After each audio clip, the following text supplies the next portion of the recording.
বিসমিল্লাহির রহমানির রহিম। শেখ আব্দুল্লাহ মোল্লা school and college কর্তৃক আয়োজিত অনলাইন ক্লাসে আমি রোকেয়া আক্তার সীমা নবম ও দশম শ্রেণীর সকল শিক্ষার্থীদের জানাচ্ছি আমার ভালোবাসা। আশা করি সবাই এই করোনা পিরিয়ডে বাসায় আছো আর ভালো আছো। মাঝখানে একটু গ্যাপ হয়ে গিয়েছিল, যদিও আবারও আমি তোমাদের মাঝে উপস্থিত হয়েছি নবম ও দশম শ্রেণী ব্যবসায় উদ্যোগ বিষয়টি নিয়ে। আজ আমি পড়াবো ব্যবসা উদ্যোগের। আমাদের এখনো চতুর্থ অধ্যায় শেষ হয়নি, যে বেসিক্যালি এই অধ্যায়টা একটু বড় এবং প্রতিটা আমি বিশেষ করে অনলাইন ক্লাসে প্রতিটা পার্ট ধাপে ধাপে সুন্দর করে বুঝিয়ে দিচ্ছি, যার ফলে একটু সময় লাগছে। তো আজ আমি পড়াবো চতুর্থ অধ্যায়, মানে মালিকানার ভিত্তিতে ব্যবসায় কোম্পানির গঠন প্রক্রিয়া নিয়ে। এর আগে আমি যৌথ মূলধনী ক্লাসে করিয়েছি, private limited, public limited company পার্থক্য, কোম্পানিগুলো নিয়ে একটু আলোচনা করেছি, পার্থক্য নিয়ে আলোচনা করেছি। তো আজ আমরা দেখব কোম্পানির গঠন প্রক্রিয়া নিয়ে। 1994 সালের আইন অনুসারে কতগুলো ধারাবাহিক প্রক্রিয়া নিয়ে কোম্পানি গঠিত হয়। বেশ কিছু ধারাবাহিক প্রক্রিয়া থাকে কোম্পানি গঠনের বেলায়, তবে বেসিক্যালি এখানে 4টি ধারা নিয়ে বা 4টি পর্যায় নিয়ে আসলে কাজ করা হয়। অনেকগুলো ধারার মধ্যে মেন কয়টা ধারা বা কয়টা পর্যায় থেকে 4টি পর্যায়। তো 4টি ধারা রয়েছে। এই 4টি ধারাগুলো আমরা আজ একটু নামগুলো দেখে নিই। একটা হচ্ছে উদ্যোগ গ্রহণ পর্যায়, 2 নাম্বার খ নাম্বার দলিল পত্র প্রণয়ন পর্যায়, 3 আছে নিবন্ধন পত্র সংগ্রহ পর্যায়, আর 4 আছে কার্যারম্ভ পর্যায়। তো আমরা এখানে দেখে নিব এখন এক উদ্যোগ গ্রহণ পর্যায়। উদ্যোগ গ্রহণ পর্যায়টা কি আরেকটু আমরা আগেই জেনে নিচ্ছি যে পাবলিক লিমিটেড কোম্পানির ক্ষেত্রে দেখা যাচ্ছে আমার নিবন্ধন পত্র, বিশেষ করে কাজ আমরা শুরু করতে পারি কার্যারম্ভ পর্যায় শেষ হওয়ার পরে, এবং প্রাইভেট লিমিটেড কোম্পানির নিবন্ধন পত্র সংগ্রহ পর্যায়ে বা নিবন্ধন পত্র পাওয়ার পরে কি করা যায়, কাজ আরম্ভ করে দেওয়া যায়। কিন্তু পাবলিক লিমিটেড কোম্পানির বেলায় কি দেখা যাচ্ছে, কার্যারম্ভের পর্যায়ে বা কার্যারম্ভের অনুমতি পাওয়ার পরে দেখা যায় পাবলিক লিমিটেড কোম্পানি কাজ আরম্ভ করা যায়। তো আজ আমরা একটু দেখে নিচ্ছি যে উদ্যোগ গ্রহণ পর্যায়টা কি। উদ্যোগ গ্রহণ পর্যায়ে কি করা যাচ্ছে, যে কোনো কোম্পানির এই পর্যায়ে কোম্পানি গঠনে আগ্রহী, এই পর্যায়ে কি হচ্ছে, কোম্পানি গঠনে আগ্রহী ব্যক্তিবর্গ একত্রিত হয়ে কোম্পানির সম্ভাব্য যে নাম, কোম্পানির ধরন, কোম্পানির কি ধরনের মূলধন হবে, মূলধনের পরিমাণটা, সংগ্রহ, কোম্পানির মূলধন সংগ্রহের যে উপায়, তারপরে দেখা যাচ্ছে কোম্পানির ঠিকানা ইত্যাদি বিষয়গুলো ঠিক করে নেয়। এবং কোম্পানির দেখা যায় এখানে বেসিক্যালি দেখা যাচ্ছে যে উদ্যোক্তাগণ কি করে, ব্যবসায় সম্ভাব্য নাম, উদ্যোক্তা যারা বিশেষ করে একত্রিত হয়ে যে ব্যক্তিবর্গ উদ্যোগ নেয়, সেই উদ্যোক্তা ব্যক্তিবর্গ কোম্পানির নাম স্থির করে এবং সেই নামে ছাড়পত্র সংগ্রহ করার চেষ্টা করেন বা সংগ্রহ করে নিয়ে থাকেন। এই ছিল আমার উদ্যোগ গ্রহণ পর্যায়ে। এবার আমরা চলে যাব দলিল পত্র প্রণয়ন পর্যায়ে। আমরা জানি দলিল পত্র কোম্পানির গঠন পর্যায়ে দলিল পত্র প্রণয়নে দেখা যায় 2 ধরনের দলিল পত্র সংগ্রহ করতে হয়। একটা হচ্ছে স্মারকলিপি আর একটা হচ্ছে পরিমেল নিয়মাবলী। স্মারকলিপিকে আমরা একটা কথা জানি, কোম্পানি হার্ড বা মূল দলিল বলা হয় অথবা মূল সনদ বলা হয় তাকে স্মারকলিপিকে। স্মারকলিপিতে বেসিক্যালি কোম্পানির নাম, নিবন্ধিত কার্যালয়ের ঠিকানা, মূল উদ্দেশ্য, মূলধনের পরিমাণ, মালিকদের দায় দায়িত্ব, ন্যূনতম চাঁদা ইত্যাদি বিষয়গুলো কোথায় উল্লেখ থাকে, স্মারকলিপিতে। যার কারণে স্মারকলিপিকে কি বলা হচ্ছে, কোম্পানির মূল সনদ, মূল দলিল অথবা হার্ড বলেও কি করা যায়, নামকরণ করা যেতে পারে। তো এই হলো বেসিক্যালি স্মারকলিপি। অনেক সময় তোমাদের কয়েক বা 1 নম্বরের জন্য কোশ্চেন আসে স্মারকলিপি কি, তখন আমরা এক কথায় লিখে দিতে পারি স্মারকলিপি হচ্ছে কোম্পানির মূল দলিল বা সনদ।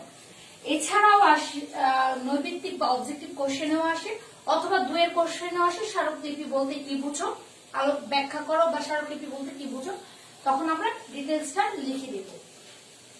এরপর আমরা চলে যাব পরিমেল নিয়মাবলীতে। পরিমেল নিয়মাবলী হচ্ছে যেখানে কোম্পানির অভ্যন্তরীণ বিষয়বলী বা নিয়মাবলী কি করা হয়, লিপিবদ্ধ করা থাকে। যেই পত্রে বা যেখানে কোম্পানির অভ্যন্তরীণ পরিচালনা সংক্রান্ত বিষয়গুলো লিপিবদ্ধ করা থাকে তাকে বলা হচ্ছে পরিমেল নিয়মাবলী। তাহলে আমরা দেখা যাচ্ছে যে দলিলপত্র প্রণয়ন পর্যায়ে দুটো জিনিস পেলাম, একটা হচ্ছে স্মারকলিপি আর একটা হচ্ছে পরিমেল নিয়মাবলী। তাহলে এই পর্যায়ে কোম্পানি দুটো জিনিসে খুব গুরুত্ব দেয় বা দুটি গুরুত্বপূর্ণ দলিল হচ্ছে স্মারকলিপি অথবা পরিমেল নিয়মাবলী। এবার আমরা 3 নম্বরে চলে যাব, নিবন্ধন পত্র সংগ্রহ পর্যায়। 3 নম্বর হচ্ছে আমার নিবন্ধন পত্র সংগ্রহ পর্যায়। তো এখানে আমরা দেখছি যে নিবন্ধনের জন্য কোম্পানিকে নিবন্ধকের অফিসে কোম্পানি সবকিছু ঠিক করার পর কোম্পানিকে কি নিবন্ধন করার জন্য অবশ্যই সেখানে নিবন্ধকের অফিসে যেতে হবে এবং সেখানে গিয়ে একটা ফি, নির্ধারিত একটা ফি প্রদানের মাধ্যমে আবেদন পত্র সংগ্রহ করতে হবে। তাহলে কোম্পানিকে প্রথমে কি করতে হবে, নিবন্ধন পত্র সংগ্রহের জন্য নিবন্ধকের অফিসে যেতে হবে, সরকার কর্তৃক নিবন্ধকের অফিসে যেতে হবে এবং সেখানে যে একটা ফি প্রদানের মাধ্যমে কি করতে হবে, আবেদন পত্র সংগ্রহ করতে হবে এবং আবেদন পত্র সংগ্রহ করার পর আবেদন পত্র পূরণ করতে হবে এবং পূরণের সাথে সাথে দেখতে হবে, দেখা যাবে যে আরো কিছু প্রয়োজনীয় দলিলপত্র তার সাথে অ্যাড করে দিতে হবে। মানে আবেদন পত্রের সাথে আরো কিছু প্রয়োজনীয় দলিলাদি যেটা কোম্পানি নিবন্ধক কর্মকর্তা চাবে, তিনি যখন দেখবেন যে আবেদনপত্র এবং প্রয়োজনীয় দলিলপত্র সবকিছু ওকে বা ঠিক আছে এবং সকল কাগজপত্র তিনি যখন নিবন্ধক যখন সন্তুষ্ট হবেন, ঠিক তখনই কি করতে পারবেন, কোম্পানি কর্মকর্তা বা নিবন্ধক কি করবেন, কাগজ ইস্যু করে দিবেন বা কোম্পানিকে নিবন্ধন দিয়ে দিবেন, সেই কোম্পানির নাম নিবন্ধন খাতায় তালিকাভুক্ত করে দিবেন এবং তালিকাভুক্ত করার পর থেকে প্রাইভেট লিমিটেড কোম্পানি, বিশেষ করে কি প্রাইভেট লিমিটেড কোম্পানি কি করতে পারবে, তাদের কাজ শুরু করতে পারবে। তাহলে আমরা এতটুকু জানলাম যে নিবন্ধন পত্র সংগ্রহের পর প্রাইভেট লিমিটেড কোম্পানি কাজ করতে পারবে, কিন্তু পাবলিক লিমিটেড কোম্পানির এক্ষেত্রে দেখা যাচ্ছে আরো কিছু কাজ বাকি থাকে, সেটা হচ্ছে কার্যারম্ভ পর্যায়ে।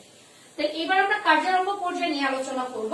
কার্যারম্ভ পর্যায়ে হচ্ছে যেখানে দেখা যাচ্ছে যে পাবলিক লিমিটেড কোম্পানি যেহেতু নিবন্ধন পত্র পেয়েছে কিন্তু কাজ শুরু করার অনুমতি পত্র এখনো পায়নি, এজন্য পাবলিক লিমিটেড কোম্পানিকে একটা ন্যূনতম চাঁদা, বিশেষ করে ওইখানে পাবলিক লিমিটেড কোম্পানির মধ্যে যে ব্যক্তি বর্গ থাকে তাদের কাছে যে একটা ন্যূনতম চাঁদা চাওয়া হচ্ছে, এখানে বিশেষ করে কার্যারম্ভ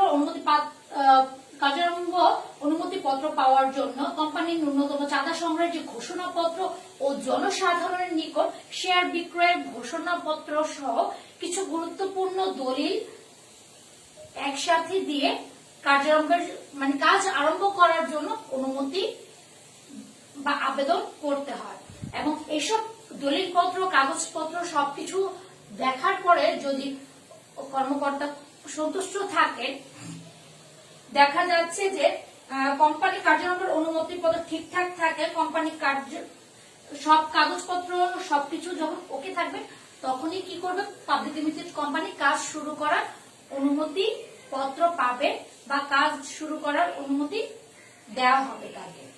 তো এই ছিল আজকে আমাদের ক্লাসের টপিক।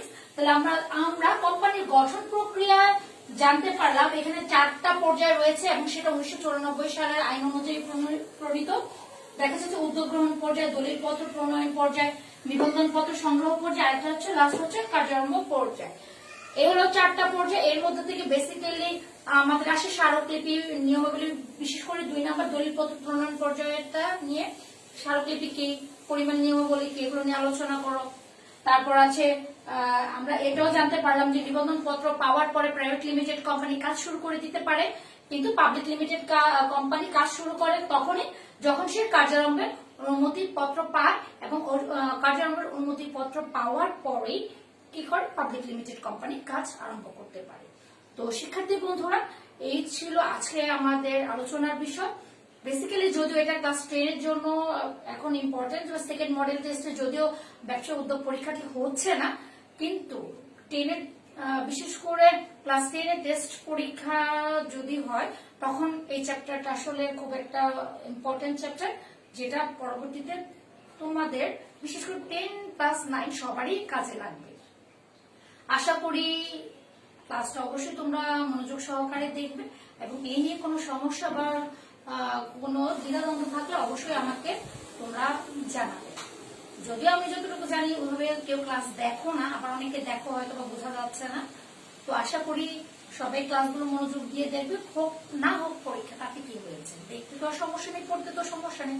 পরবর্তীতে এমন তো না যে এসএসসি তে এটা আসবে না বা পরবর্তীতে হবে না পরীক্ষা, তা তো নয়। যেহেতু হবে সেহেতু অবশ্যই মনোযোগ সহকারে দেখবে আশা রাখি। তো শিক্ষার্থী বন্ধুরা, আগামী ক্লাসের প্রত্যাশা নিয়ে আজ এই পর্যন্ত। সবাই অবশ্যই বাসায় থেকো, খুব ভালো থেকো। আল্লাহ হাফেজ।